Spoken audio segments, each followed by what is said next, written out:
Buckle up for another episode of Ghostfacers, a supernatural rewatch podcast. My name is Richard, and sitting shotgun as always is my brother in podcasting, Reed. Oh, hey, Richard. It's me, Jensen Ackles. Oh, you're here for me? Yeah, let me just take my cool jacket off. Oh, Yeah. okay.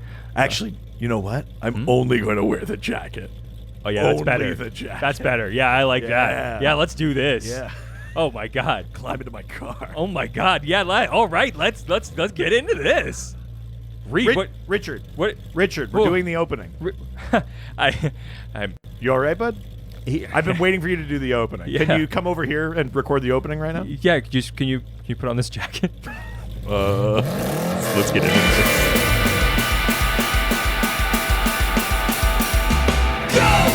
Ghostfacers! We visit ghosts, we're others, we're not, we're ghosts! Ghostfacers! Stay in the kitchen when the kitchen gets hot! Ghosts! Ghostfacers! We visit nightmare, we visit dread! Ghosts! Ghostfacers! We visit faceless, we visit dead! Welcome to Ghostfacers. Today we're discussing Season 3, Episode 10, Dream a Little Dream of Me. Oh, I have. Of me? No. Oh. I mean, that's what you were agreeing to. Oh, sorry. I looked at you and like when people get really hungry and they just see like a floating high. I just saw Bella. This episode aired February 7th, 2008. Written by Sarah Gamble and Catherine Humphreys. Yeah, so the Catherine did the teleplay, but basically, yeah, they wrote the whole thing together. Nice. So we don't get to see duos on these very often. Typically, with like as we know from talking with past guest writer of Doom Patrol, we Shoshana Sachi nailed it. I thought you were maybe just going to leave it because you didn't want to risk saying her name again. I was going to make you do it. No, I appreciate you giving me the space to be able to be confident.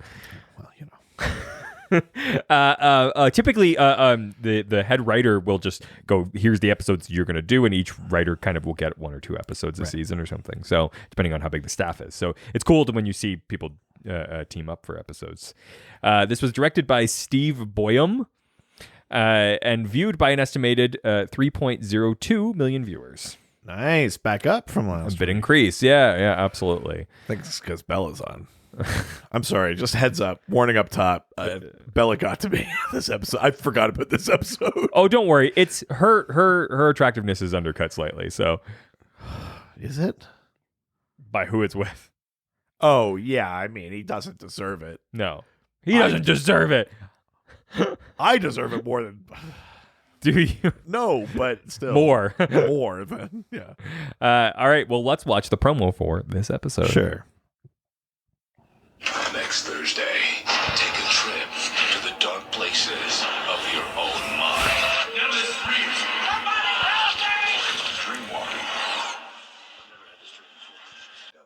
All of these promos are almost comical. They always put a weird like lens and filter. They're doing all those like on the CW, quick like speeding up, rewinding. Yes, like, I know. They never just play a clip. No, it's so heavily edited and like produced. It's almost comical. It's like whoever works for CW that deals with these trailers is always just like, I'm gonna show off what I can do. yeah. I got Pro Tools. Yeah. I got. This week on Gilmore Girls, Rory may never be the same. Yeah, it's true. It's true. I mean, whatever, like it's just a stupid short promo. They're still really hammering the horror thing, which is not in this episode, but it's so not what the show is mostly. I know. And that it's very funny to me. I do find it very funny. Yeah. Speaking of funny, let's get to international titles. Ooh, right. So this is Dream a Little Dream of Me. A 1931 song with the same name. Is that it was a song before the Mamas and the Papas did it? Mamas and Papas popularized it for sure. Oh, shit. But yeah, it's originally a 1931 song. Oh, shit. I thought it was like a Mama Cass jam. No, it's it was just a song they covered in 1968. Oh shit. Yeah, isn't that crazy? It's been around that long. But probably not popular outside of North America the way that it is here, for sure. So, first one, German. REM state hallucination. No, it's actually more aggressive than that. Oh, like Night Stalker. No, but not scary. Oh, Just authoritative. Nocturnal. Nocturnal omission. We didn't tell you that it's scary. That's still too scary. This is just dream of me. Jesus, Germany. Also the same title as the Brazil. Dream of me. Yeah. Okay. Yeah. I feel like Brazil's like, dream of me. You're like, German's like, dream of me. Yeah, ooh, Brazil. Like, Germany. Yeah. You want to dream? Dream of me. Okay. The French title. Oh, there's got to be like Wet Dreams or something like that. The French know what's up. Fête de beaux rêves. Oh, just have sweet dreams. It's Yeah. basically saying sweet dreams. Yeah, sweet dreams, yeah. And then the final one, Hungary? of course. Is it like Scary Dreams or like Murder Dream or something like that? Or it's like trying Trapped in a Dream. It's trying to be poetic, Okay. but in like the most clunky possible way. Right. Maybe the dream was the friends we made along the way. The dreams were the family we made along Yeah. the way. Oh, yeah. I don't have dreams. I have family. No, it's dream, awful dream. Dream, awful dream. Yeah. Oh, Hungary, you're back, baby. Oh, you had me worried the first part of this season. No. Dream, awful dream is incredible.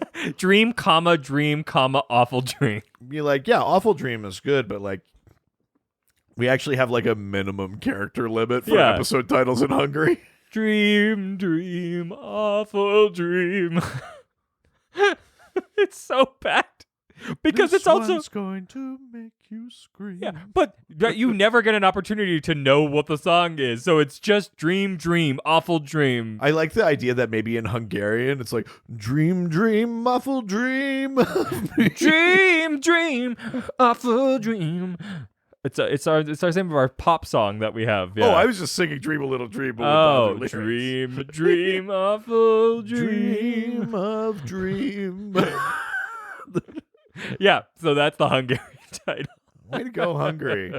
You're really bringing it again. I'm so happy they're back. It's also, Supernatural is just taking some more risks with their titles again. Yeah, although still largely song related. Yeah. Although not entirely anymore. Yeah. But, oh god, they're getting there. They're heading in the right direction. I can't wait. Those Fall Out Boy titles are just around the bend. Oh god, some of those titles I can't even remember all of them. Some of them are just like they're literally insane. Yeah, they're like 2 sentences long in the later seasons. Like yeah, it's true. There are some crazy. Yeah, I'm just scrolling ahead, looking at titles. We got some good ones coming this season. There are some fun ones coming. Oh, I can't wait. This is gonna be fun. Yeah. So some featured music from this episode. We got "Long Train and Runnin'." Now, don't get too excited. Yeah. Speaking of running trains, yeah. Yeah, how long is that train running? Yeah. By the Doobie Brothers. Michael McDonald. Oh, got a long train running. Oh, yeah. You said Long Train Running. I thought Long Time Running by Tragically Hip. Oh, very different song. The song where Gord Downey talks about the weatherman fingering the sky. Yeah. And of course, Dream a Little Dream of Me by Mama Cass Elliot. This is the version that they use on this, not the original. Love that. TV Guide describes this episode as Bobby is poisoned with a dream potion and lapses into a deadly coma.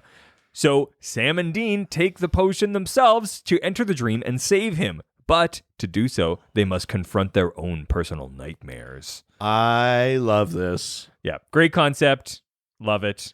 I know we've had there was the Jinn episode. Yeah, and Dean was sort of trapped in that hallucination. I know we've had some stuff, but not a dream specifically. But I think this is the first episode where Sam and Dean like go to Something together. another plane of existence. Yeah. You know what yeah. I mean? Like, it's not just like I'm trapped in my head. These are my thoughts or something like that. I think that, or we're not just fighting a ghost in a regular house. I think this is the first episode where Sam and Dean are like, looks like we're going to Dreamland. Yeah, Like, I love that. I kind of dig it. Yeah, that's fucking rad. Yeah.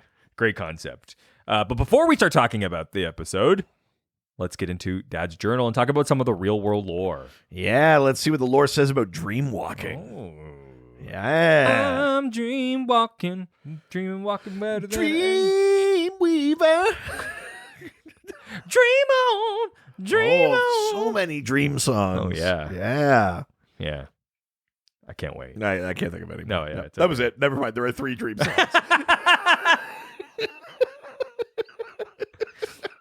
God, there are so few dreams on. Jesus.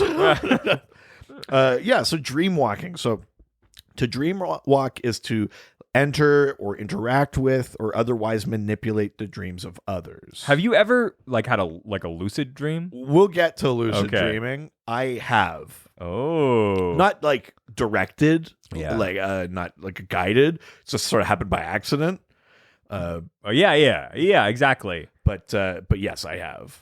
My mother used to have the she would separate from her body and see herself sleeping. Oh, crazy. Yeah. So, so dream walking. We're talking a practice or belief. This is something that exists in all sorts of cultures worldwide. It's Yeah. documented way back in history and things like that. But a lot of what we're going to be talking about today is sort of derived from the beliefs of North American indigenous societies. Yeah. A lot of First Nations have a version of dream walking Totally. or things like that. So dream walking can be used to heal or to clarify or to find purpose. It's like the idea of the vision quest sort of thing. The idea that you kind of bring yourself into the present moment and sort of purge kind of specific thought. And it's supposed to give you access to other kind of realms and things like that. They do a really good job of sort of tapping into this in the Conjuring movies. Yeah, actually. Yeah, you're right. Yeah.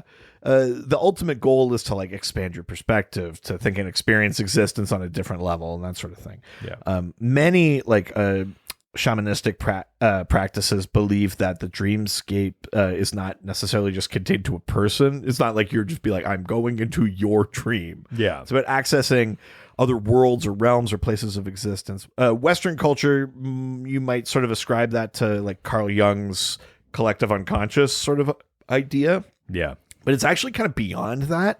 It's not just that it's a shared spiritual realm. Mm-hmm. It's actually the idea that through dreams or dream walking, you can access a multitude of different realities, alternate realities, other planes of existence, other spiritual realms. I found some evidence of, dream walkers or things like modern dream walkers claiming that they have regularly accessed 7 or 8 different world places. Whoa. And the idea that they can't even necessarily describe them. One thing that I found, he called the one place the geometry place. And he's like, I can't describe it, but it makes sense and I know it, but I have no language for it. Fucking go to school, man. No, but it's kind of interesting. How when you learn different languages, you learn they don't have a word for that. Oh, thing. yeah, fair. The Inuit in Inuit, there's 30 words for snow. We've got 2. Yeah, yeah. And it's because it's so much part of their lived experience that because they have a word for it, it actually means they are capable of perceiving all those different varieties and types and things like that. And we don't have a word, so we can't do that. And it's almost that idea that it's they're accessing things that there is no language for because it is not how we perceive things in the quote unquote real world. Well, it's the Lovecraft idea of a color that we've never seen. Yes, yeah. Exactly. Yeah, exactly that. That the most terrifying thing is a color we can't imagine. Yeah, right. So accessing the dreamscape can be achieved in a variety of ways, including guided meditation or sort of shamanistic drumming.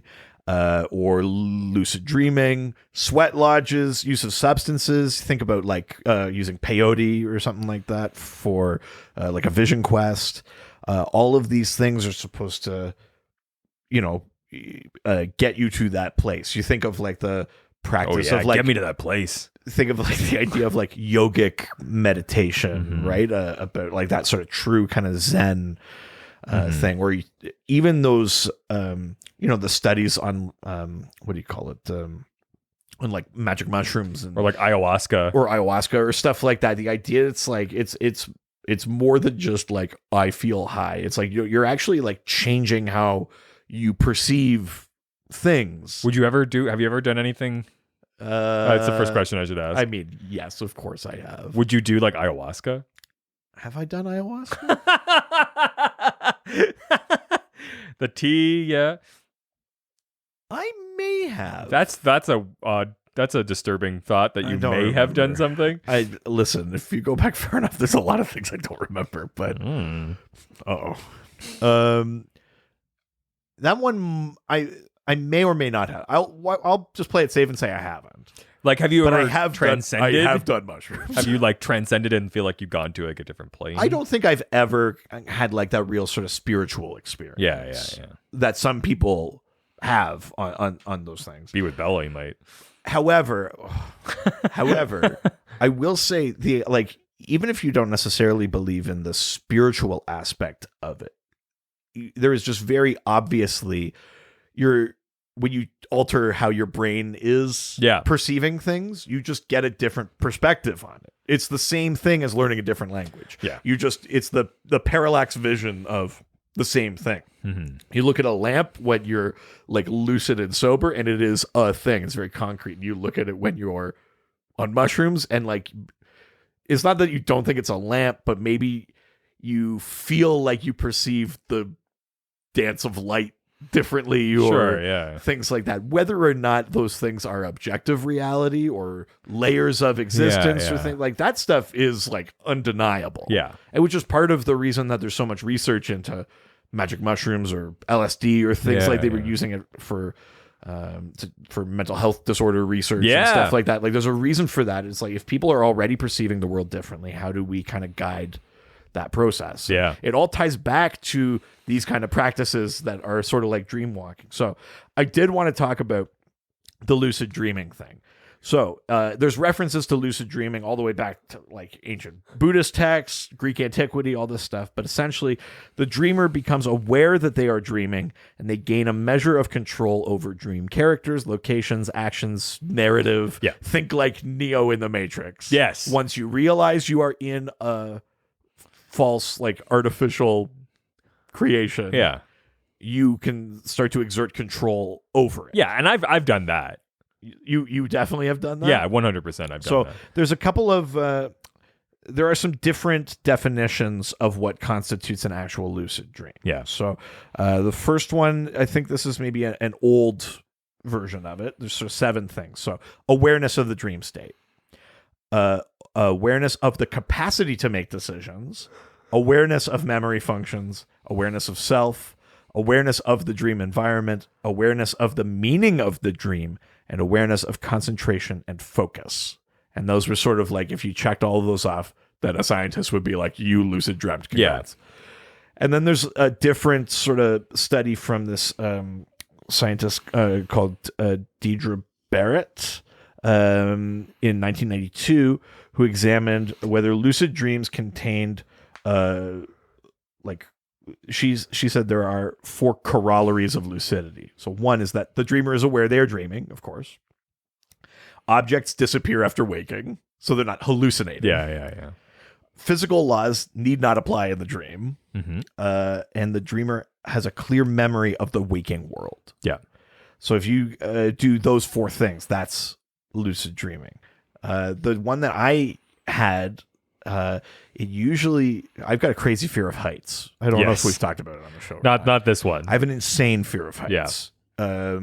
Like, only as an adult in my 20s did I finally make it more than 2 rungs up a ladder. Really? Yeah, because I was in theater school. They made me. Oh, yeah. I still don't like it.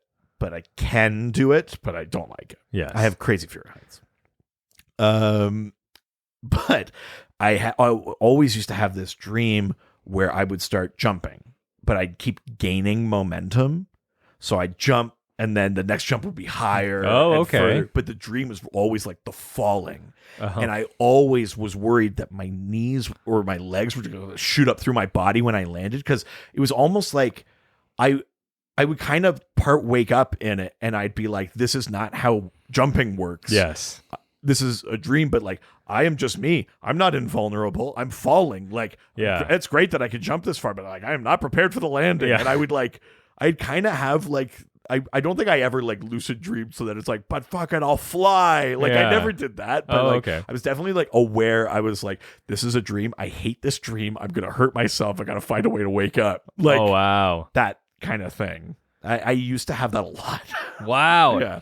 I went through like a phase in my like early 20s where I could basically constantly lucid dream. And so shit. anytime I dreamt, I was just like, oh, I know what I'm dreaming. Time for things to get sexy. Oh man, I mean, things always been that way in my dreams without me needing to know it's a lucid dream. It was either that or I would fly. That was Sure, I'd actually be curious to know if those are like the sort of standard lucid dream Yeah, things. yeah, Like, is yeah. that just the secret hope or desire of everyone is to try and fly? Yeah, kind of yeah, thing, yeah. or- yeah. It's definitely a thing that like I did for a really long time. I haven't been able to do it in years, but But the dream walking thing is interesting because it's not necessary. I mean, technically you could do it for yourself, Yeah. but it's also the idea that you could do it with or for others. yeah.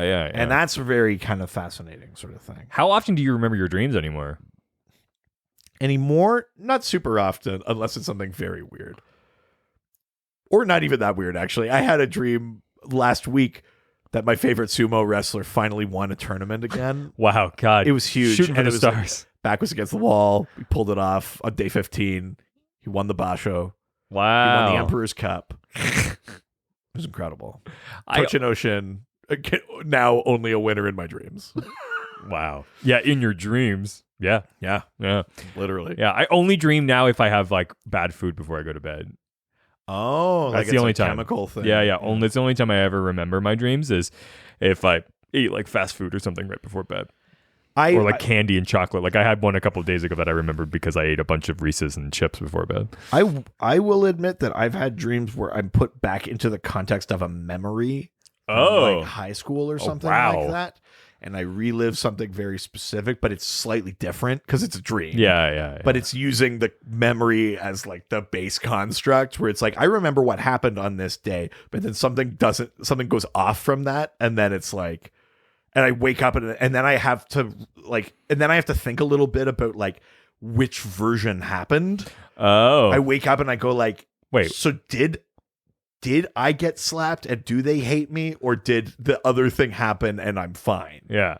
And I actually have to like Struggle to remember. It sometimes takes me hours to go, and I'm like, I don't know which Wow. version of this is real. Most often lately it's been I dream of like a client email. Oh God, That's a big one. you're working too much. Riveting.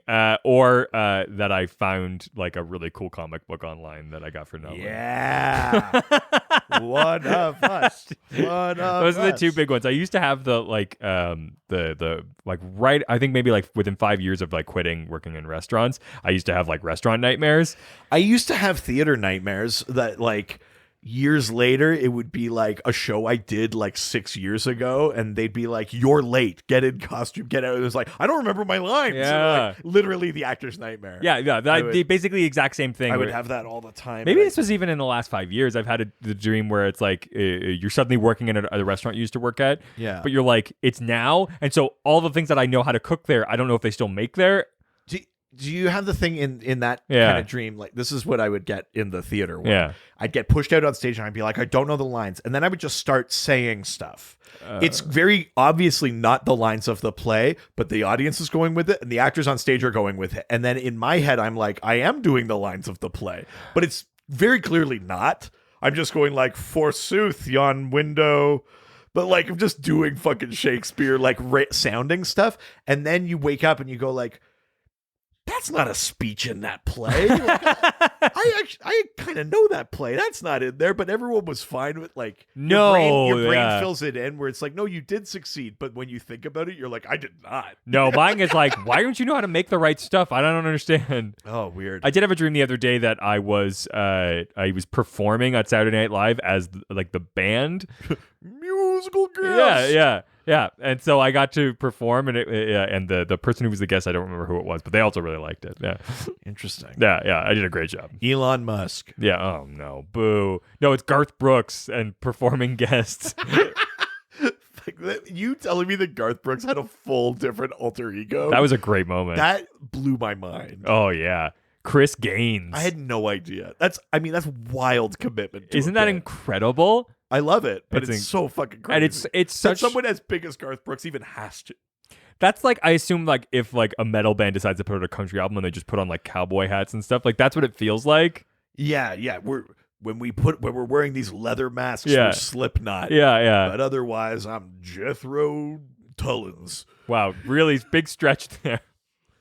What does country sound? Jethro Tull? Like not even. I didn't even come up with a different last. I'm sorry. Did you thought forget? for a second, I was like, don't do Jethro Tull, and then in my And then just did Jethro Tullins? Jesus Christ, so uncreative. Are you in a dream state? Or are you just reusing things you know about? Listen, if I was in a dream state, you Okay, all would right. know. We'll get there. I'd be thrashing and screaming. Oh, because Bella's around. Not with Sam. Not with Sam. me, not Sam. Me. Yeah, me, the overweight fucking podcast host. Not fucking physically fit, tall Not the just Jared. shredded fucking oak tree. Yeah. Jared Padalecki. All right, let's get into the episode. But Fair warning, this episode's gonna get horny as shit. you've already made now. I'm This so is the, sorry. This is the second or third warning. I gotta put all the apologies out there up front. Normally, I don't feel as bad about it when we're thirsting over the guys. I know that shouldn't make a difference, but I don't feel as bad about it. But like, this is gonna be a very, very male gazy Yes. podcast episode.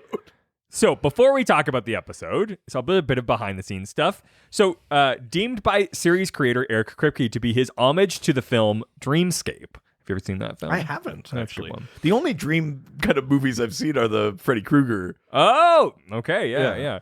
The episode was the culmination of many previous pitches. Series writer Sarah Gamble had been suggesting a dream-based episode since the show's first episode.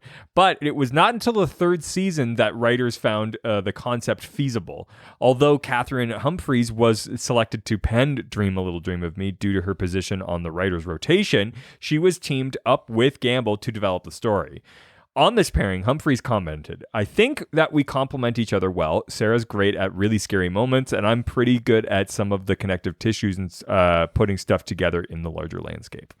Nice. So, yeah, a bit of how this happened. So we're starting with the then, which was some shots of their dad passing away, the Lisa. We're getting to see her again. Yeah. We're getting a bit of Bella. Keep moving. And Bobby and what Bobby means to them, and what his position is in their life, and of course Dean once again not caring that he's dying. Yeah. We get it. Yeah. So the now we start with Bobby. Yeah. Love starting an episode with Bobby. That makes me super happy. He's looking around. You could say this was Bobby's world. Jesus Christ. Have you been waiting for this? No, it just came to me. Wow. I mean, I'm impressed. Yeah, I'm upset that I didn't think about it sooner. I mean, I didn't plan ahead. I'm the guy that came up with Jethro.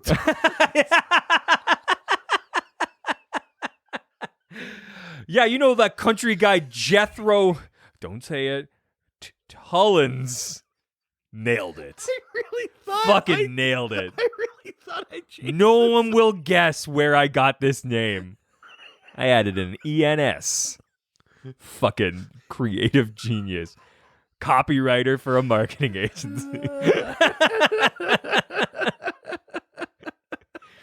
So Bobby is looking around a house, an old house. It looks like he's on some sort of hunt.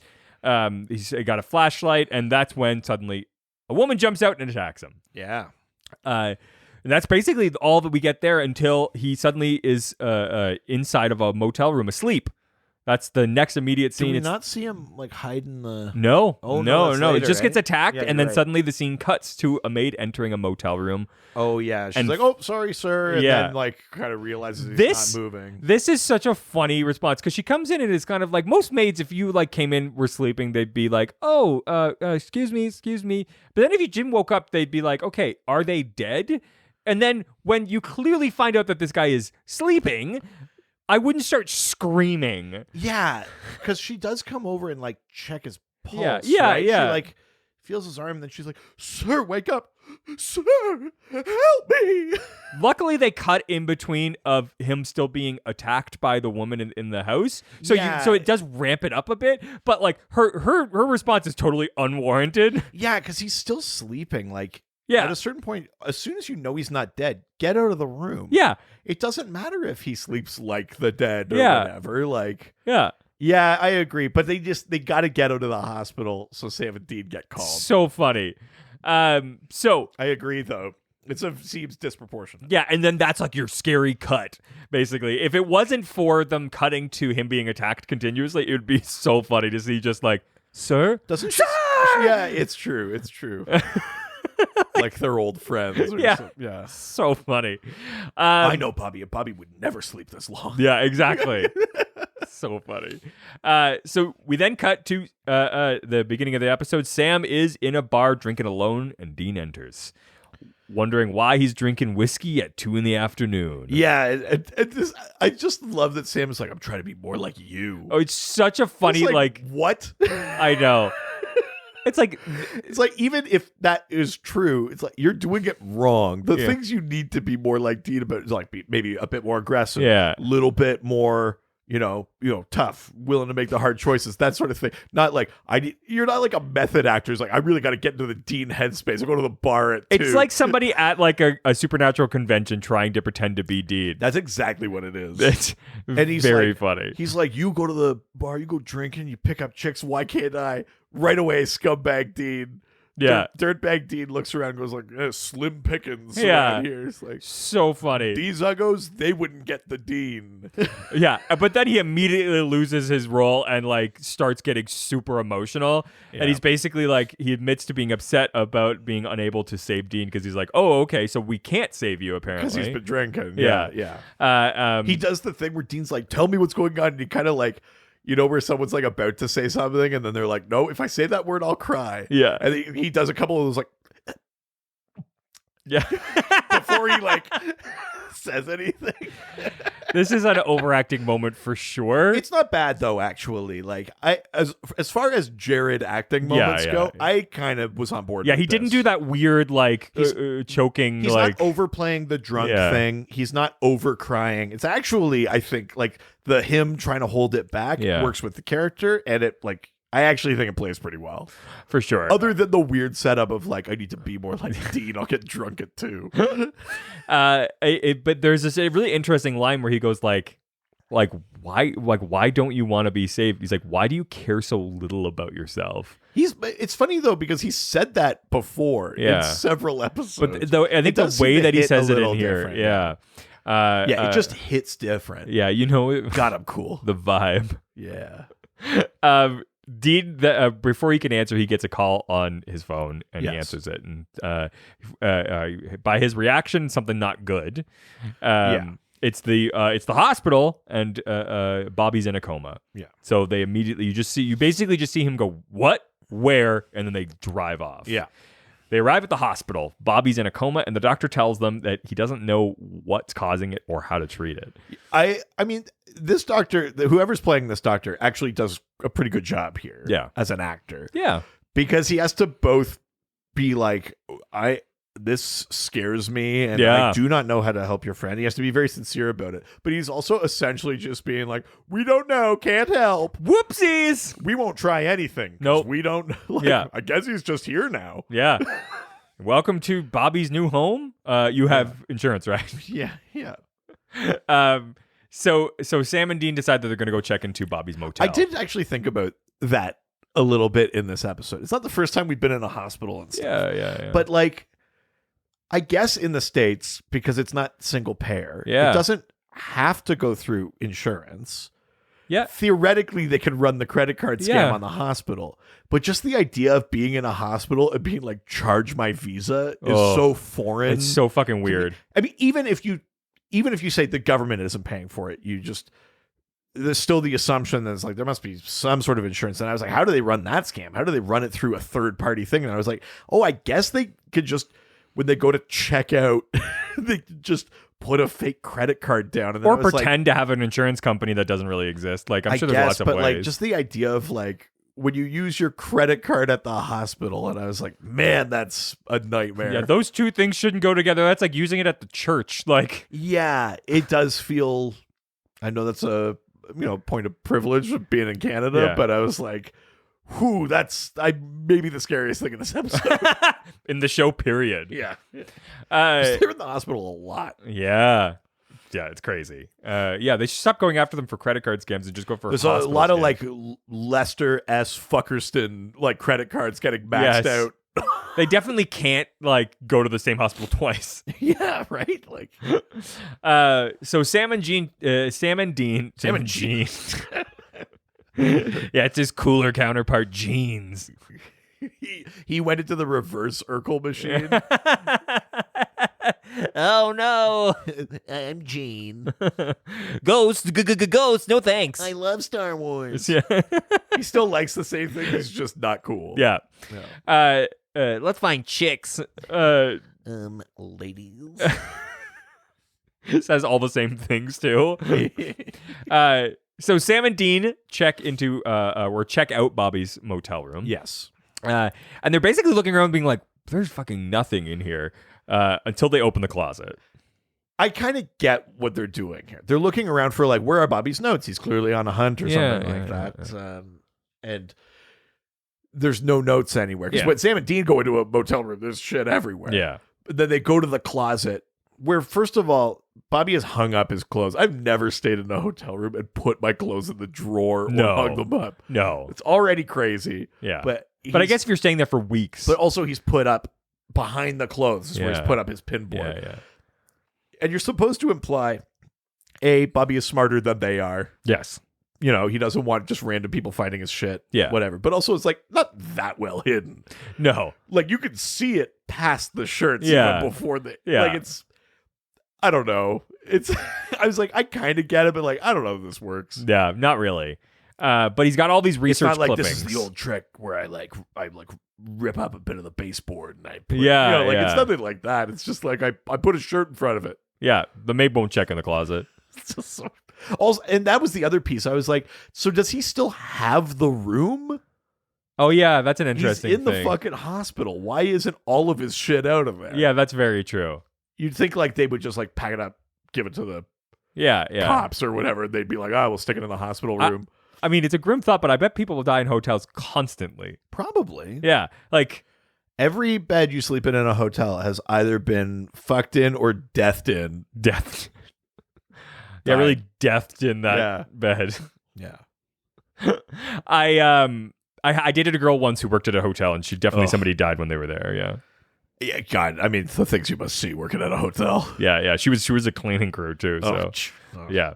They So should wear fucking hazmat suits. The fact that they're not like in head to toe like spaceman gear. I mean, maybe is- now they are. They should be. Yeah. That is a horrible job. Yeah, not good. So along with an article about a doctor who died going to sleep and not waking up, the doctor was conducting a sleep study at the time. So these are the notes they're finding. Yeah, on so the this guys report. put it together that it's like Bobby is clearly on a hunt. He goes after this person. The person gets him. So we have to start following his leads so we can find whoever he was after. Yeah. So Sam decides that he's going to stay behind and research while Dean is going to go to that doctor's office that had died in his sleep. Yeah. So when Dean enters late into the doctor's office with the research assistant amongst the books stacked on the desk, there's a book called The Cumulative Dream, authored by Ringrose. Osha Ringrose was actually a set dresser from Supernatural from 2006 to 2015. Oh, that's fun. It's a thing that they do constantly with the show is they'll take staff members and put them into those types of things. I mean, you got to come up with names all the time for episodes. It's a fun way to do that. It's a fun way to do it, and people feel included and shit like that. And also, it's like, thank God we've got a pool of names we can use. So Dean's talking to this grad student who's the assistant to this doctor and finds out that the doctor had actually been experimenting on sleeping patients. Because Dean's basically going like, hey, like I'm here, and she's like, I already talked to the other guy, and he's like, what other guy? And he's like, the one with the beard, and she was like, I talked to a lawyer, and he said I'm not liable, and Dean has to be like, well, there's new evidence. He's so bad at this still. Like he's so just like he keeps going like, because of the, and he's like wants her to like finish this because he doesn't know what it is, and he's like sleeping people experiments, and she's like, yeah, that's it. And he's like, fuck. God, it's so not smooth, but she's unfortunately very naive, so it worked out quite nicely.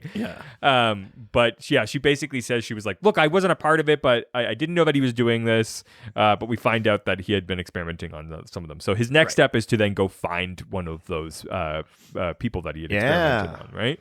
So Dean eventually finds a young man who was part of the sleep study, Jeremy Frost, and offers Dean a beer. And there's this great moment. He's like, unless you're on duty or something, and Dean's like, there's this thing that Dean does that I only really started picking up on this, which is like, whenever he has a beer, it's like he can't contain how happy that makes him. Yeah. There's a moment, and he like literally like he's kind of like, yeah, he's like, God, I love beer. And he's like, oh shit, I'm being bribed to be professional. It's so it's such a funny, weird, only a thing that like wasn't in a script. It's just a thing that like Jensen does as an actor. I do love it. It's an incredible thing to be like, yeah, like he loves his job. He loves beer. It's like he's beer, women, food. Yeah. Any of those three things, it doesn't matter how much they need to stay in character. He's Matthew McConaughey, like in what's it called, the Dazed and Confused. Yeah, Dazed and Confused. I watched that interview thing with him talking about that the other day, and he was like, he only likes these four things. He's like, my car, girls, like drugs.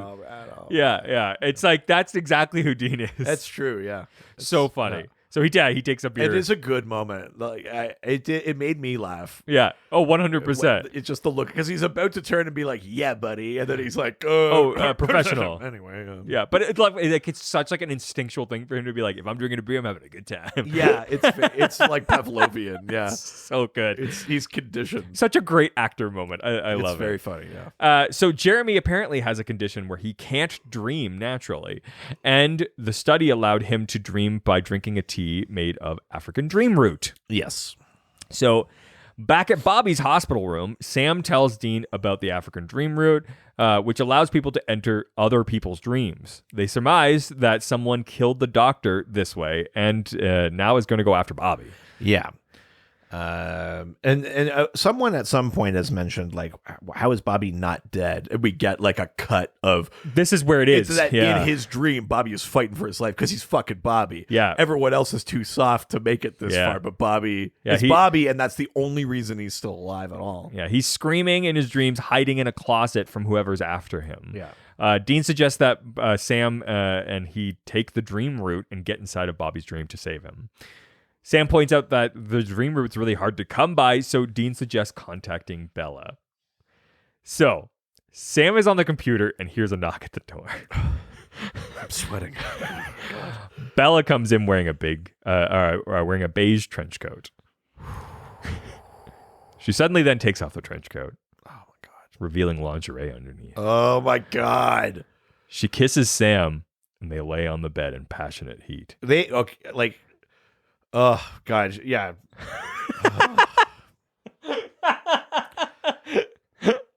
I have said it before. I think Lauren Cohen may be one of the most beautiful people I've ever seen on screen. I didn't think of it that much while watching The Walking Dead, but like Supernatural, definitely it hits different. I mean, just, as soon as she comes in that trench coat, and at first you're like, she's here for Dean, and then she like turns it on for Sam, and I was like, oh my God. Yeah, I mean, I have a hard time believing for Sam. I mean, he doesn't deserve it. No, but I guess that's why it's a dream. But yeah, it's crazy though, and it makes the next scene very funny. It's pretty hot. Yeah, you got to talk. I mean, It's incredibly hot. She looks incredible in that lingerie. Like, it's one of those weird things in the show where, like, for a show that is billed on how, or was billed at least for a time on how hot sexy guys, it was, it very rarely goes to actual sex or sexy scenes. Even, really, you know, like we got Dean and what's her face from the racist truck episode. Sure, yeah. We got Sam and the werewolf. Yeah. And then we have like the occasional Sam takes off his shirt. Or occasional kind of like the flirty James Bond thing that Bella and Dean had in that one episode or whatever. But like really this show actually doesn't go there that much. It's pretty tame. And so to have even like the modicum of a sex scene between Jared, who's so hot, and Lauren Cohen, who's crazy hot. It's wild. Insane. And almost for no reason. And I'll get to that later, but it's actually almost entirely for zero reason. I think the thing is that because the dream isn't even relevant. How hot she is makes him seem like he's a dork and can't get her. He's a specimen. Yeah, if you take him out of the role of Sam, if you just look at Jared, you're like, oh, we're all out of his league. Yeah. But she is so incredibly beautiful that it's like, no, he couldn't get her. Yeah. Plus, she's running it. Yeah. Which, you know, Beta Yaga. Yeah. Overconfident woman comes in and takes what she wants. Yes, please. Who pilfered my Google search to write this episode? Yeah, I will be searching the terms trench coat lingerie later today. Yeah, trench coat, tell me what to do. Yeah, if that's the trench coat mafia, thank you. But at any rate, Sam wakes up, and this is a very... Oh my God. It's a funny scene, but it's also... It's one of those supernatural moments where it's... The humor is so, like, juvenile. Yes. I think if you read into it, it's almost like these guys have such, like, arrested development from having this weird life where, like, they didn't have a normal childhood and adolescence, and because they've always been hunting monsters and that. So when they encounter the things from real life... It's almost like they are way far behind. Yeah, 100%. They have lived, they've had sex, they've had relationships and stuff, but it feels like they're underdeveloped there because Sam wakes up and he's like, and he's dreaming, and Dean's like, you were making happy noises, and Sam's like, no, I wasn't. No, I didn't make a ookie in my pants. And then Dean's like, oh yeah, I called Bella, and Sam's like, oh, Bella, what did she say? Did she say anything? And the subtext is like, about me? Yes. Like, so funny. Yeah, it's 100%. Yeah, they are children because they never had a chance to grow up. Yeah, without a doubt. And I don't know if if it's deliberate, it's genius. Yeah. If it's just... It must be. What I mean is, I don't know if it's deliberate in the writing or deliberate from the acting choices of Jared and Jensen. Either way, I think it's genius. It must be a part. I mean, there's no way because they keep it up forever, and I think partly it's funny, but I think also like it makes sense. Like, there's no way that all these like really smart people didn't have that conversation. Yeah. And then Dean says like, she said she wouldn't help us, and Sam's kind of like, oh. I'm fine with that. And then Dean's like, I could use your help deciphering this guy's handwriting, and Sam like looks down and goes, I'll help you in a minute. Oh my God. It's so fucking juvenile. It's very funny. It's very funny. Yeah, I do like it. Suddenly there's a knock at the door though. And Bella enters for real. In a black trench coat. It's so funny because there's a moment where I'm like, oh, is this going to go where I think it is? Oh, yeah. Is this the episode where Sam and Dean Eiffel Tower Bella? I'm like, whose dream is this though? You cut back to Bobby. Yeah. I'm like, is this Lauren Cohen? Like, is this Bella's dream? Is this Dean's dream? Yeah, no. So she comes in, and then Sam is so angry. He's like, hey Bella. It's like, but he's funny because there's a moment where she takes off the trench coat, and he's like, look, because she's standing with her back to him. Yes. She's taking it off. You're like, what are we going to see? And she's just wearing like a very beautiful dress. What I love though is the big gulp look on Sam's face. Like, is he like, am I dreaming that my brother's here while I'm gonna fuck Bella? But I think he's also it's kind of both like the Jesus, get it together, Sam, but also he's like kind of relieved. Yeah. That he's like, oh good, I don't have to fuck in front of my brother. Yeah. Like, not again. We've kept the fans at bay for another week. But it definitely, God, That is the what's that sets like 1,000 ships. What's the What, Helen of Troy? yeah, that's this moment. The amount of fucking slash fiction I bet that was written because of this. Oh yeah. Yeah, like the act that like sets 1,000 slash fictions as 1,000 horny live journals yeah, ablaze. Yeah, like so funny. Like this is the like time moment where like 1,000 like different like universes are created. Like so funny. This is like the branch divergence Yeah, moment. yeah, without a doubt. It's very funny though. She says, She's got the African she dream says, root. I have it. You said this was for Bobby Singer. I'm here for him. I'm going to help him, not you guys. She's like, it's very hard to come by, blah, blah, blah, very expensive. And they're like, what the fuck did you have with Bobby? Like, why do you give a shit about Bobby? She was like, he saved my life once. I messed up. He bailed me out. That's all you need to know about it. Flagstaff. So we and then Dean basically just goes like, get the fuck out of here. Well, yeah, because she's like, and I'll stay here. And Sam's like, yeah, And please. We can share a bunk. I mean, You can share one with Dean. I'll watch. It's fine. I just we can go tops and toes. Or, And Dean's just like, get the fuck out of here. Sam in this scene is like the meme of Jordan Peele from that Pea and Keel sketch. Where Yes. he's just sweating. Yes. And she's like, it's like 2 a.m. And Dean's like, get a room. She's like, screw you. And she like kind of slams the door and leaves. And as she's leaving, he's like, bye, Belle. It's really nice to see you. Yeah. It's nice to be seeing you, I think is what he says. Yeah. It's so funny because like we've seen Sam get sexy, but he's like formed an emotional connection with the werewolf and things like that. Yeah. Like, we know Sam is capable of it, of course. But I don't think we've ever seen Sam just in that kind of like Horn dog, but other than him being like skin mags, thanks brother for the Christmas episode. It's a thing that this show will never stop doing with Sam, and a thing that I'll never believe. Like it just doesn't feel. And if the show was written today, they would never do with Sam. No, like I think Dean, they could still probably do that today. I think they would never do that with Sam. It just does it. It feels. I mean, people are 3-dimensional for sure. Sam must have those just kind of like aberrant, but he lusty, seems horny moments. More educated than to be like that about it. To spend so much time on it in this episode when really you could just transpose this to Dean. Yeah. Which would make sense. It would make sense based on the characters thus far. Yeah. B, it would make sense because as we're going to get into in this episode, we never enter Sam's dreams. Well, I mean, this is structurally for this episode does not make sense. No. We go into other people's dreams, including Dean's, but we never go into Sam's dreams. So why? And in this moment, it's not them dream walking. Yeah. Why is this dream in the episode? Yeah, it is a weird. Other than just to be like Lauren Cohen is so fucking hot. Yeah, we need to. Can we find a way to show how? I think that's literally all it is. I mean, listen, I wasn't complaining, but it's structurally, narratively. Makes zero sense. I've got a little bit to bring up in a little bit later, but I totally agree. Yeah.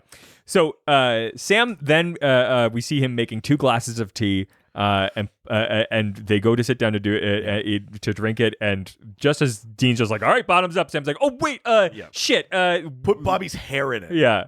Also, why didn't Sam prep that? I before know. handing it? I mean, that's just one of those like writing things. We got to talk about it. Yeah. But whatever. Exposition moment. But you need to drink part of the person so that that directs where you go in the dream. Like there is a great Dean line though where he goes like, I guess better hair of the dog than any other part of its body. Yeah. Which I'm like, yeah, fair. Yeah, Sam like dog dick tea. Can't Sam wait. Turns around, he's like, I have one of Bella's hairs. You're on your own, Dean. Definitely.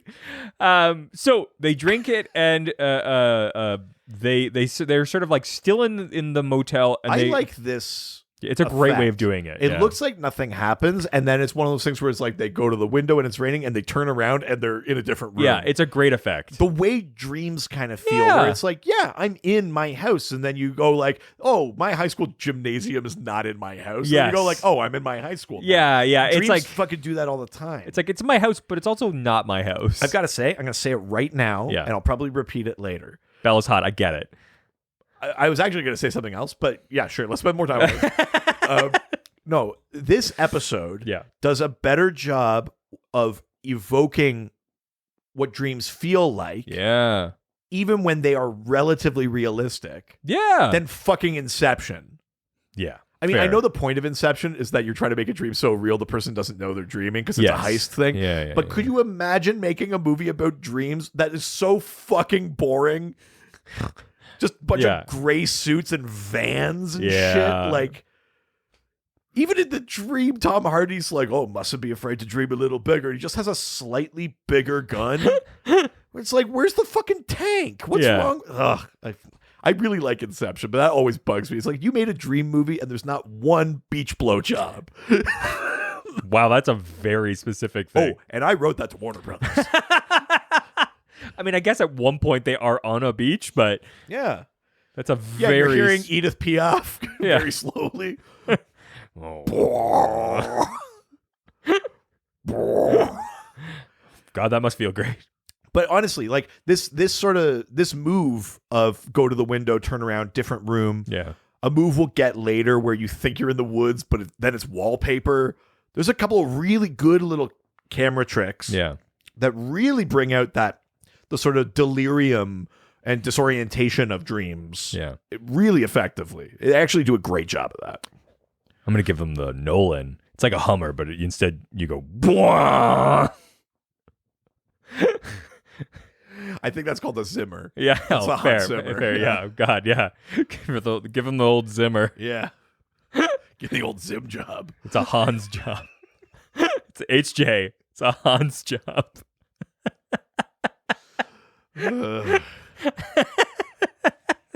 Listen, we warned you all. Yep. So they find they are actually in a version of Bobby's house. There's a great moment because Sam's like, "Oh, I know where we are. Yeah. Remove the paint job." Like He's basically saying, imagine this shittier. And Yeah. they're like, we're in Bobby's house. yeah, 100%. Do do do do do do do. Yeah, Howie Mandel as young Bobby. Oh, hey, That was pretty good. I'm gonna go hunt some monsters. That's wild. How long have you been sitting on a Bobby's World impression? Oh, a while. Yeah. Wow. Did you know you could do that, or was that just lucky? No, I knew I could do it. Yeah, I've Oh, had that. shit. I've had that time since I was a kid. Yeah. Here's Bobby's world. That's wild. Yeah. At any rate, sorry, they're in Dream Bobby's house. Yeah. And then Ball showed up. Oh, jeez. I know it doesn't work with the episode. It'd be really funny, though, if it's just like Bobby's trapped in a sex dream. And then they have to... It's a fucking Matrix like sex orgy. Yeah, it's me and you get a phone call Yeah. on your computer. Yeah. Why do you have it hooked up there? We've had this conversation before. Is this a dream? uh You pick up the phone. It's like the Matrix. You Yeah. disappear into the... So they're in a version of Bobby's house. Sam It's Bobby and Jessica Rabbit and Lucille Ball. oh weird. I'm trying to think of who would be Bobby's kind of... Oh yeah, fair. Yeah. Yeah. It's going to be some weird deep cut reference to like a 1970s like female star. or Oh something. yeah, Adrienne Barbeau. Or Yeah, something there- it'd be some... But Sam goes outside and somehow enters like a bright technicolored world full of flowers and birds singing. Yeah. I like this effect too, because when they're inside, it's clearly raining outside and it's dark. And Sam is outside and it's like sunny and bright and very like vibrant, saturated Yeah. colors. But when he looks he gets locked outside. Yeah. And when he looks in the window, he can still see Dean. Like Yeah. the architecture of the house Still the same. is still the same and it has its integrity, but the inside is still dark and dreary. Yeah. I really like that too. It all just feels very like authentically like how a dream feels. These sort of clashing things that when you're dreaming, you just go like, yeah. Yeah, exactly. But Dean can't hear him smashing on the windows outside. Yeah. So the door slams behind him, separating him from Dean. Yeah.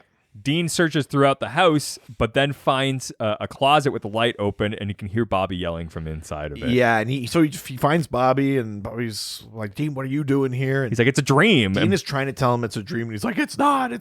And this woman shows up all kind of stabbed. He's like, if this is a dream, then what is that, right? Yeah.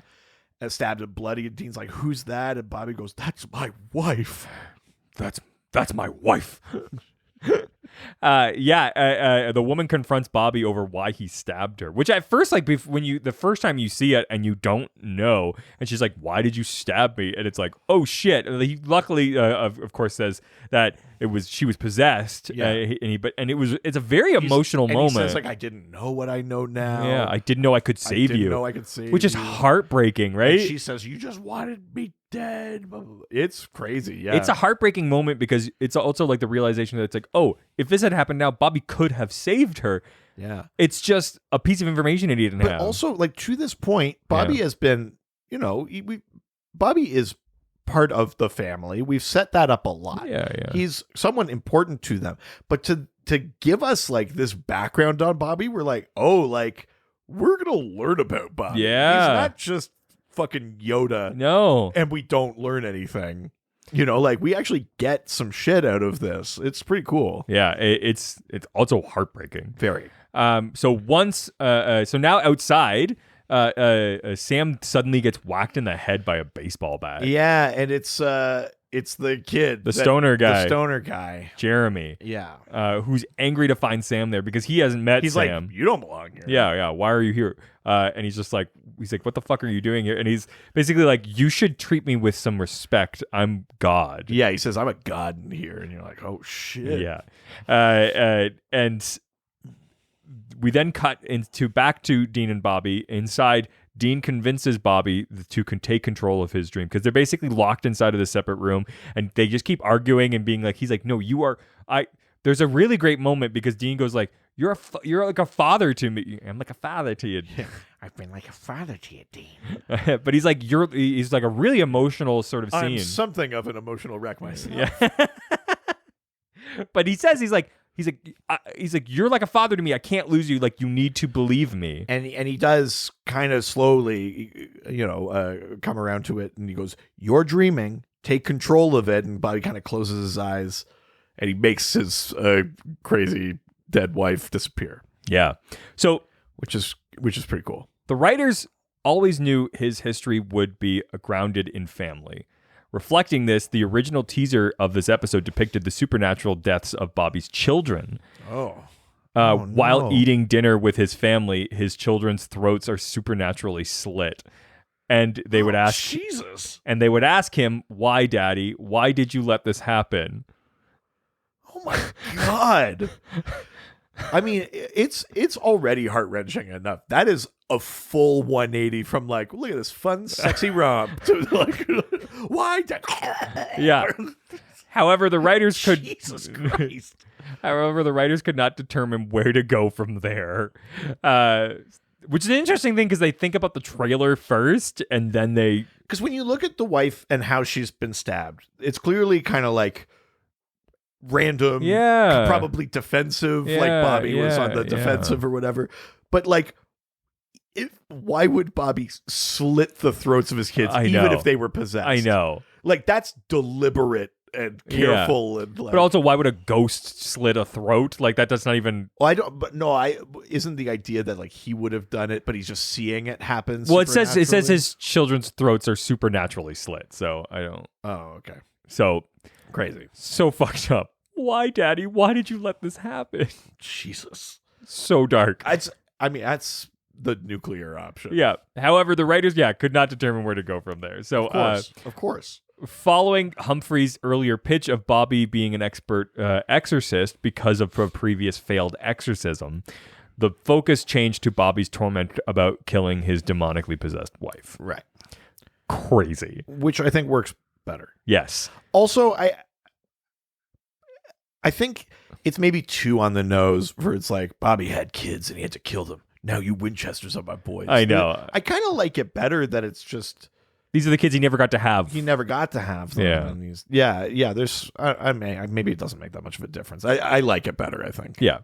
So they all wake up a split second before Sam gets his head bashed in. Yeah, because they're like, Bobby, you control the dream. You made her disappear. Wake up. And they all when Bobby wakes up, they wake up. Yeah. And they're out. So at the hospital, Dean asks Bobby about his wife. Bobby confesses that everyone gets into hunting somehow. Yeah, it's like this was like his John moment. Yeah. Yeah. And thanks Dean for saving him. So during this scene, Jared Padalecki was tickling Jim Beaver's feet. Jim was able to deliver his lines long enough to finish the scene, after which Jim yelled at Jared. That's these scamps, these pranky scamps. I love that he's doing this scene. Jared's just... I mean, that's very funny. It's fucking insane, and I have love insanely like delicate like bottoms of my feet, and it's like it's the number one rule. Like I actually don't enjoy it. If my wife touches the bottom of my feet, I get like angry. It's like I'm too ticklish. It's not fun for me. My wife has the same thing too, where she was like, "I will kick you in the fucking That's face." That's basically exactly where I'm at. Yeah. And it's funny because growing up, I remember that was like the number one rule of my dad's too, was like, do not touch the bottoms of my feet. That's so funny. You know, they're your parents, you know, they tickle you when you're a kid or something, and then you go like, I'll get you back. And he goes, no. It's like, it's fine as long as it's not there. I'm like, I'm once again 100% my dad. Yeah. Has your daughter tried yet? No. She knows better. She got kicked across the room once and will never again. Why, Daddy? Why would you do this? Because you get what you deserve. Jesus Christ. So Sam says he can't find the man in the dream. Bobby explains that his name is Jeremy Frost, and he wasn't able to dream because his dad bashed his head in with a baseball bat. Yeah. Which resulted in Charcot-Wilbrand syndrome. Yeah. And they were talking about it, and so like this fucking Sam stoner. says, but you need like their DNA. And Bobby's like, I made a mistake. He offered me a drink. I didn't even think about it. Oh my And God. Dean's like, that's not that stupid of a mistake. Yeah. Anyone can make it. He's like, you idiot. He's like, I was thirsty. It's pretty funny. It's Yeah. good little moment. And then basically they have to do like there's lots of different versions of this. They have to do that. We have to stay awake until we can solve this. Yeah. Because if we fall asleep, either Bobby or Dean, he's got their DNA. Yeah. He can enter their dreams and kill them. Just a small note about the Charcot-Wilbrand syndrome, because they just sort of throw it off on the side and they're like, Yeah. it's an inability to dream. It's actually not what it is. Charcot-Wilbrand syndrome, it does not actually generally mean inability to dream, but rather it just affects your ability to remember or visualize images from dreams after awakening. Okay. So it's not the absence of dreaming. No, but also, I mean, we'll get into it, but the idea that like not being able to dream is this crazy thing. It's like I basically don't know if I dream most of my life. Like I actually, though, I mean, this might be just colloquial or just me misremembering something. I think it is kind of like the dreaming thing is like part of like how your brain works. And I think like my understanding of it is that you might not remember your dreams, but you would know if you didn't dream. Oh, weird. Yeah, I don't know. You know, like I kind of, we get to it later in the episode, but he says like it's like being awake for 15 years. Yeah, it's like, oh Jesus. So Bobby tells them that basically they need to find this guy and they can't go to sleep until they do. So he's like, coffee up. I'm gonna pull the move you used to pull with me over on our comic book podcast. Yes. There is an episode of the Justice League cartoon where they're up against Dr. Destiny, who uses the Materiopticon to control and enter dreams. And Batman is the last one awake and cannot go to sleep. There's this scene of him like pulling up to a coffee shop and being like, extra large. Is he in his Batman? In the Batmobile, that's getting a very coffee. funny. He's putting on like loud pop music in the Batmobile. He punches out the windshield so the wind's in his face because he's like, can't fall asleep. I'm sorry, there isn't a asleep. lower the window button. He's Batman, damn it. You punch through that window. So he's got strong Dean energy. Yeah. Wow. So it then says 2 days later, a very irritated Dean is driving the Impala. I love it. I love like the look at it. Like it's that like the hyper focus thing. Yeah, you do in the yeah. I was literally doing this last night when I was still didn't finish these notes. Oh, me too. When I was writing the notes for this. Yeah. I fell asleep. I woke up 2 hours later with the computer still on my lap. Yeah. So He's yelling at Bobby over the phone because they can't find Jeremy. There's a great moment where he's just like, God damn it, Bobby. And he's like, excuse me, boy? He's like, I'm sorry. Yeah. It's pretty funny. Dean just suddenly pulls over and decides he's just gonna go to sleep, and he's like, fuck this, I'm going after this kid. Sam's like, no, if you fall asleep, he'll get you in your dreams. And he's like, oh, that's my turf, I'll fight him there. Yeah. It's like, I don't know, man. Yeah, it's very funny. He's just so fed up. So Sam basically is like, I'm gonna join you, and he pulls out one of Dean's hair, and he's just like, wait, no. What I love is that they don't actually show. It's like, do they make the tea then? Yeah, I was like, does he have to go like make a fire through the thing? Like, did you just like swallow his hair, and because he had the hair and the tea was already in him, like that's okay? Like I think it's best that they don't show you that because it's a little too cumbersome for TV. A thing that years and years from now, when we get into season 15. That exact thing becomes like a plot point. Yes. But definitely. Yeah. Sam insists that he's coming too. Dean doesn't like the idea of Sam digging around in his head though, which is funny. Yeah. But Sam's not going to listen. So they then both wake up in the Impala again. Again, they think that they didn't sleep. It's the same sort of thing as before. They step outside, and then they see an image of Lisa on the blanket with a picnic basket, telling Dean that they have to pick up Ben soon, and that she loves him. Before... I mean, it's very sweet. And Dean's like, I've never had this dream before. Yeah.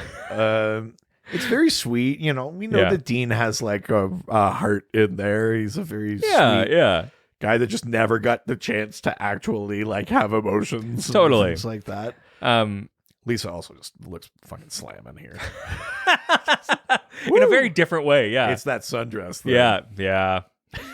It's like a joke on Twitter or something. Somebody posted like it's like a buy and sell kind of thing from Facebook, but it said like, like sundress for sale, never been slammed in or something like that. Like never been railed in. Christ. It's like very, very funny. So other planned dream sequences were drastically altered due to production issues.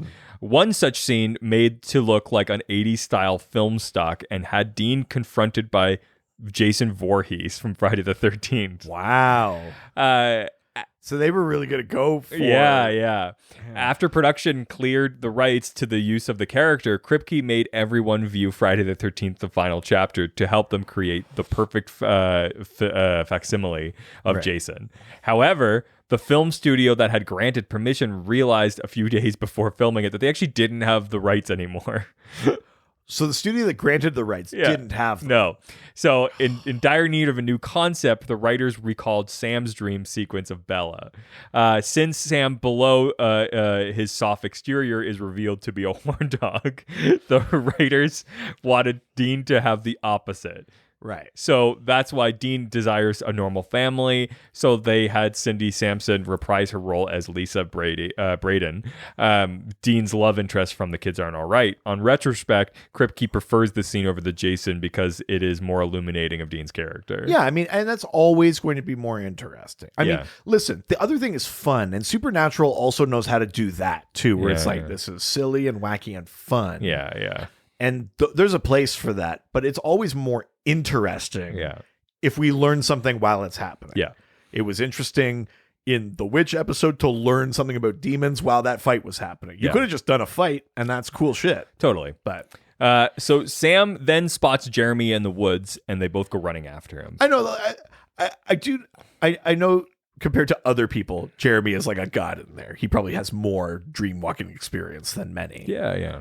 But also, I love that he's like, I'm a god in here. And then they also just like look over and he's like behind a tree. He's like, oh shit! And he like, runs away. I had the same feeling. It's very funny to me. I'm a god. Oh god!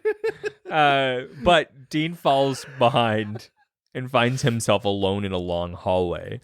Yeah, this is the shot I talked about before, where you're running and it's the woods and that, and then he stops, and you realize the woods are wallpaper down the whole hallway. It's great.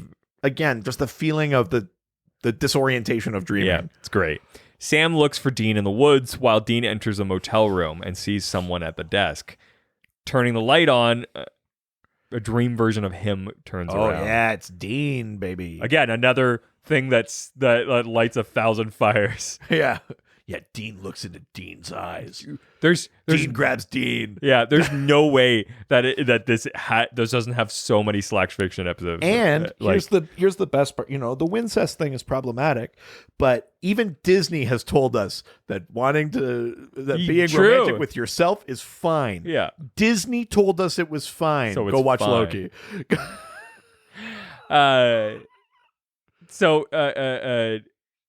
Dean immediately gets it. He's like, "This is a dark part of my own subconscious." Yeah, okay. Yeah, The biggest, my own worst nightmare. Yeah. I love him like pointing it out, but also that is what it is. yeah. It's nice. They can be like, we get it. It's heavy-handed, but still, it's still true. Works. Yeah. Dream Dean tells Dean how worthless he is. This is going to get confusing for a second. So, how worthless he feels and how he hates what he sees in the mirror. Dean tries to take control of the dream by snapping his finger, but nothing happens. Yeah, he's like, I can make you disappear. And he snaps his fingers. And he's like, Yes. Very funny. Dream Dean slams the door and locks it, holds a shotgun and tells Dean they need to talk. Yeah. God, so many stories. There's a lot going on here. Meanwhile, Sam wakes up in the Impala again to find Jeremy next to him. Yeah, this is a good camera trick too, because it's like, oh, like he woke up again Yeah. and he reaches for Dean, but it's not Dean, it's Jeremy. And again, he hits Sam with the bat. It's that fucking dream in a dream Yeah. thing. It's well done. And Sam falls out of the car and tries to crawl away. Jeremy comes after him, and Sam suddenly is tied to the ground with stakes. Yeah.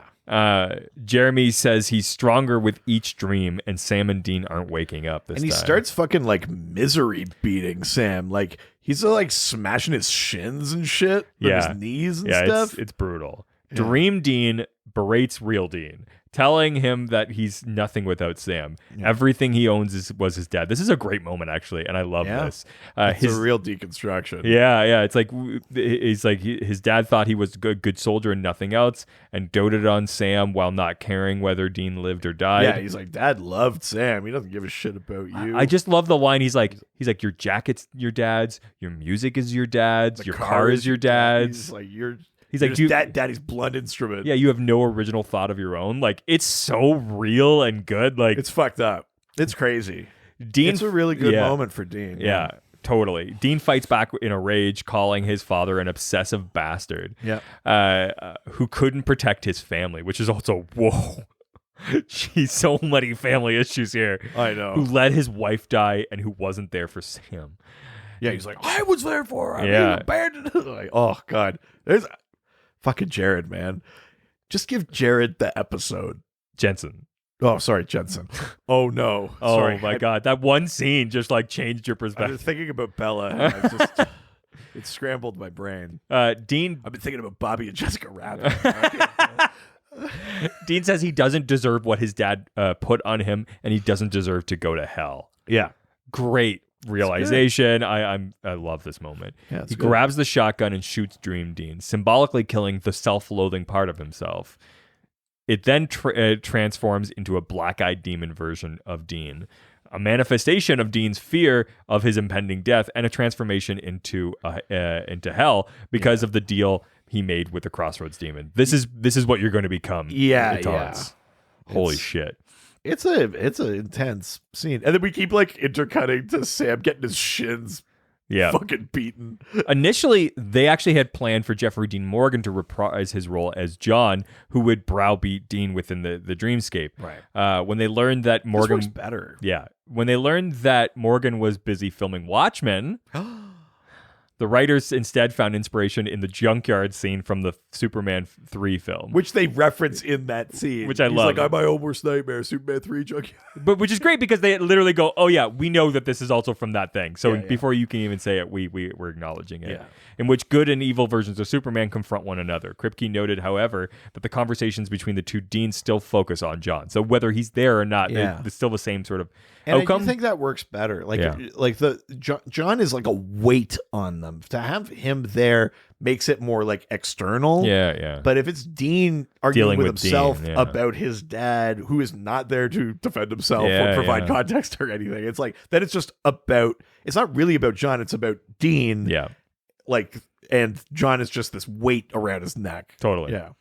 Sam takes an intense beating from Jeremy. Jeremy tells Sam that there's nothing Jeremy can't do because of the dream route. Yeah. And Sam reminds Jeremy that he also took the dream route. Yeah, and this is a moment where it's like, yeah, this isn't Sam's dream, so he should be able to exert control over it the way Jeremy. He may not be does. as strong as Jeremy, but he can still do something. But okay. However, we haven't set up that Sam has the mental fortitude for this, and the only dream we've seen of Sam's is a sex one. Isn't it kind of insane that he doesn't go, but I can take control And of it's this? Bella shows up. And Bella shows up. Like, not even sexy, but like, shouldn't Bella show up? Yeah. Like, Dream Bella shoot him in the head Yeah, or something yeah, like that. yeah. Like, something to make that other scene make any sense. Yes. Because honestly, we've never been in, like, we've never dream rooted Sam's dreams. Yep. The guy never gets Sam's DNA. We're never doing anything like that. And now at the end, we're supposed to believe that Sam can compete with him in some way.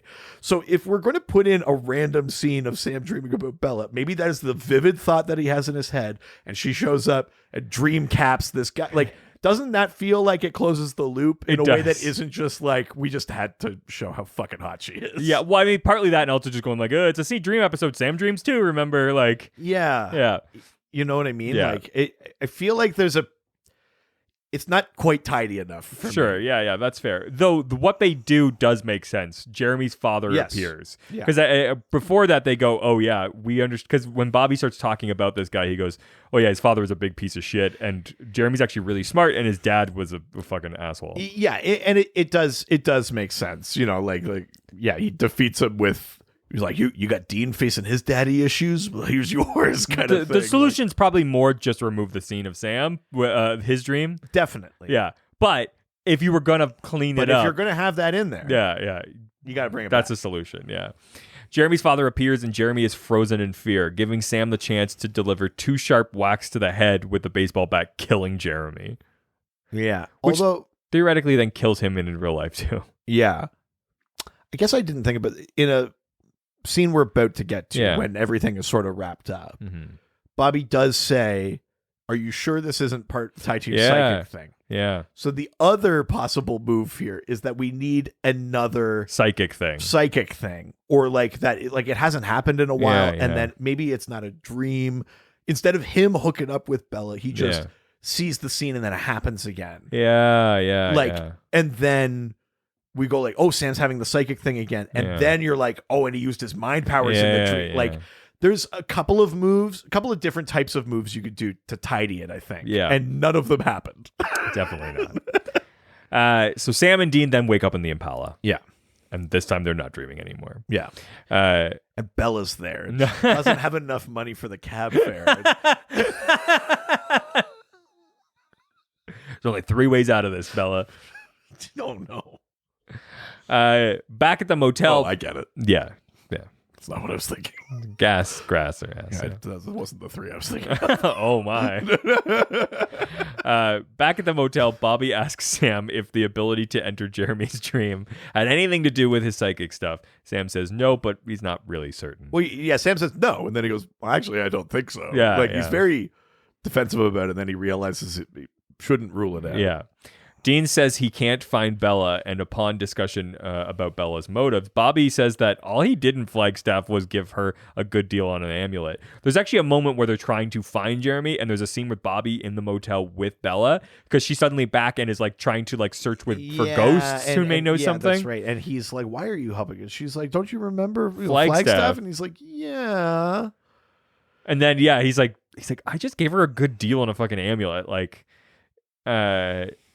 And so then Dean checks the safe and finds that Bella stole the Colt. Yeah. Because there's a scene where when she first... Bobby's like, you better check your pockets, boys. Yeah, because there's a scene where when she arrives at the motel the first time, Dean goes to put the dream route in his safe, and she clocks the Colt inside the safe. While packing up to hunt down Bella, Dean asks what he saw in the dream.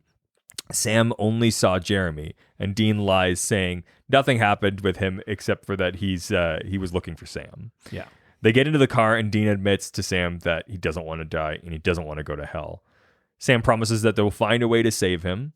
There's a final flash to Dean's dream with the demon version of himself repeating to Dean that he's going to die, and that's what he's going to become.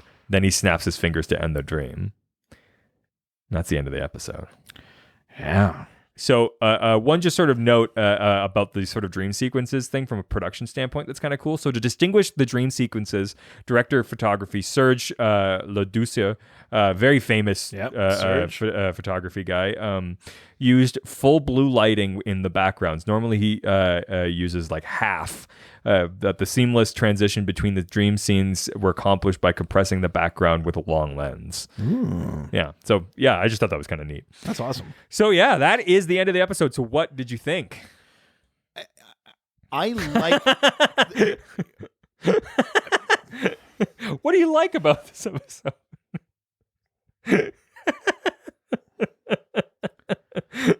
What do I like about this episode?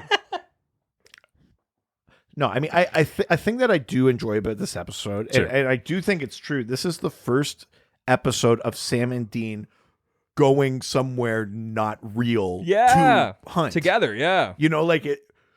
This was the equivalent of like Captain America goes to space. Yeah, it's like it's yeah. like we're fucking doing it. Yeah. Like, that's kind of cool shit. That they're like, how come only like this guy could dream walk? Why don't we just get all this stuff and we'll fight him in the dream? And you're like, oh shit, yeah, Hell yeah, supernatural.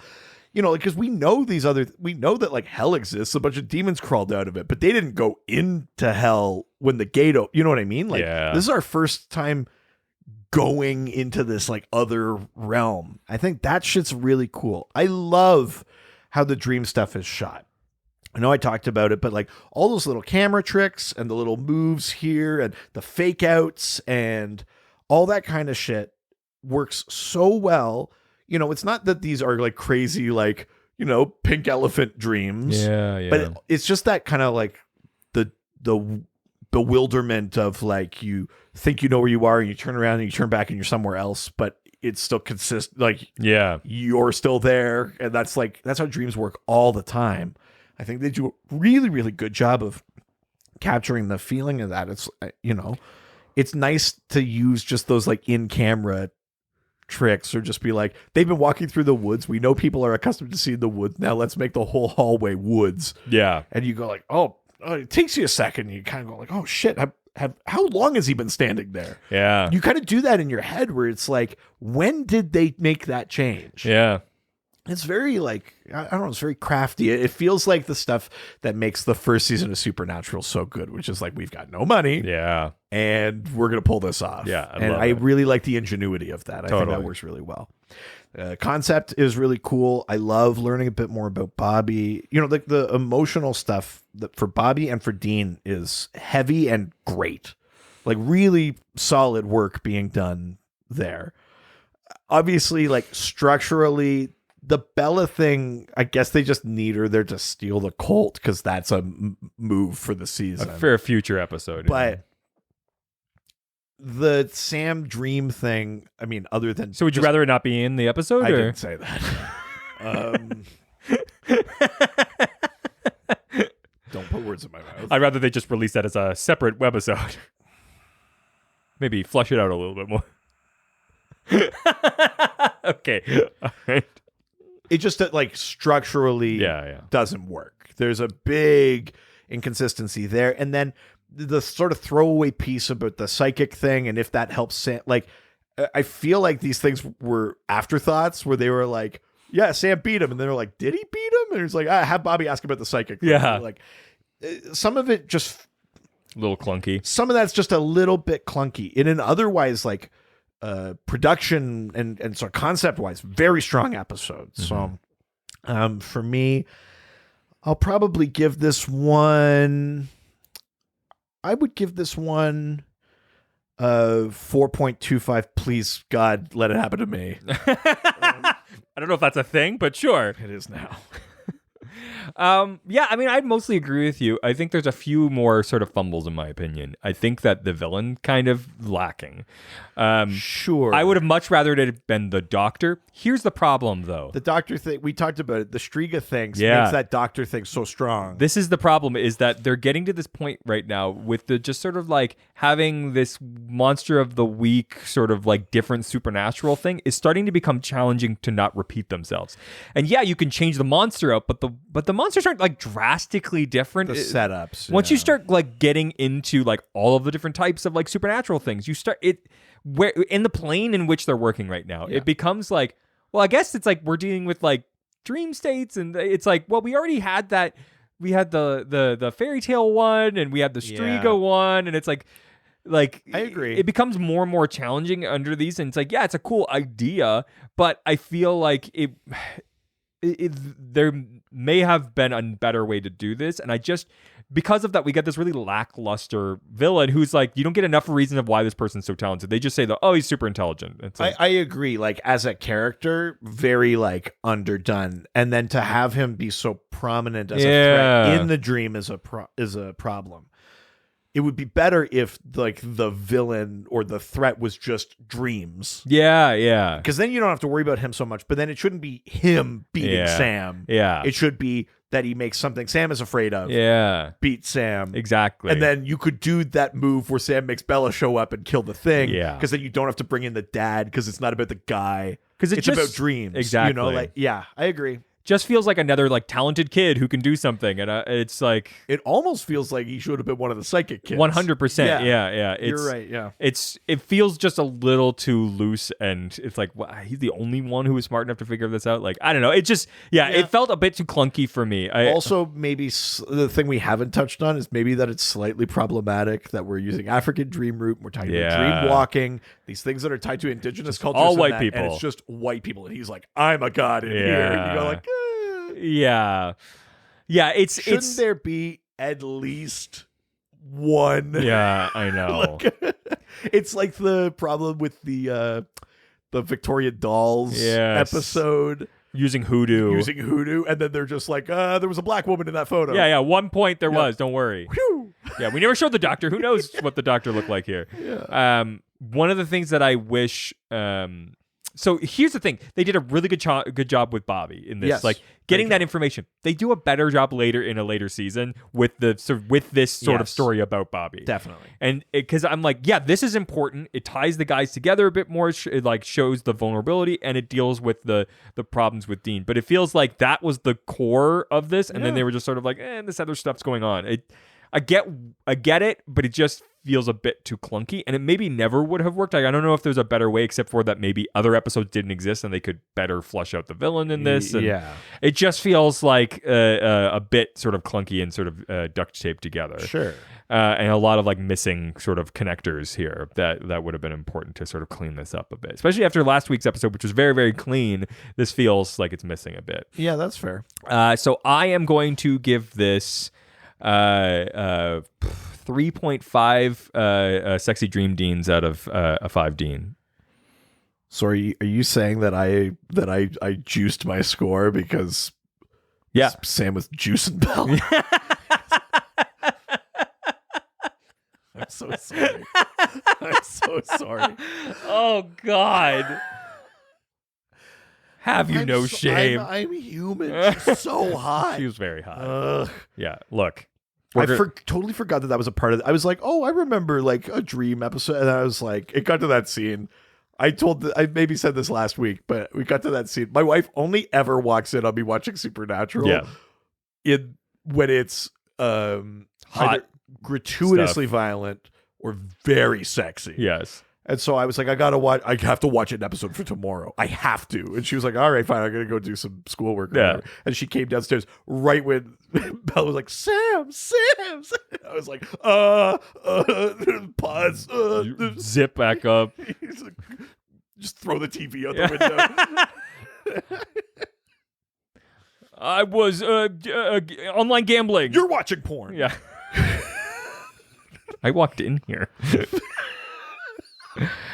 All right, that is it for this week. If you have a note about this episode, past, or maybe a future one that you want to talk about, or you just want to say hi and talk about Supernatural with us or whatever, just send us an email. Ghostfacerspodcast@gmail.com. That's right. Send us links to all that slash fiction. I mean, actually, no. Yeah, don't do that. Do it. Yeah, do it. Yeah. Or reach out to us on our social media, all the different platforms. Ghostfacers Pod on Facebook, Twitter, and Instagram. That's right. And don't forget to subscribe. Send us your erotic fan. Wow. full 180 now. Just leaning in. Yeah. Don't forget to subscribe so that you can get our episodes automatically every single week, and give us a 5-star review on all the different podcast platforms. Yeah. If it's not on either Apple Podcasts or Facebook, just send us a screenshot along with that /fiction. Yeah, and we'll read your review on the show. And that /fiction. We'll read the /fiction. Oh yeah, write us some /fiction. About us. Oh my God, we'll read it on the show. We'll make it the next Supernatural Theater. Also, we have some merch. Ghostfacerspodcaststore.com. And if you want even more content from us, we have a whole other podcast. Yeah, Dr. DC podcast. Check it out. We talk about the lore of superheroes in DC Comics. We answer listener questions. You don't need to know anything about comics, but it's the flip side of me referencing Batman in this episode is Richard referencing Supernatural over there. Yeah, there's connective tissues between all of it. Yeah, and if you think I'm not thirsty on that one, you get another wrong. thing coming. Yeah, you're wrong. Yeah, we got another thing coming. Yeah, Black Canary. I'm sorry. Lauren Cohen as Black Canary. I can only get so hard. All right, say goodbye, bitch. Jerk.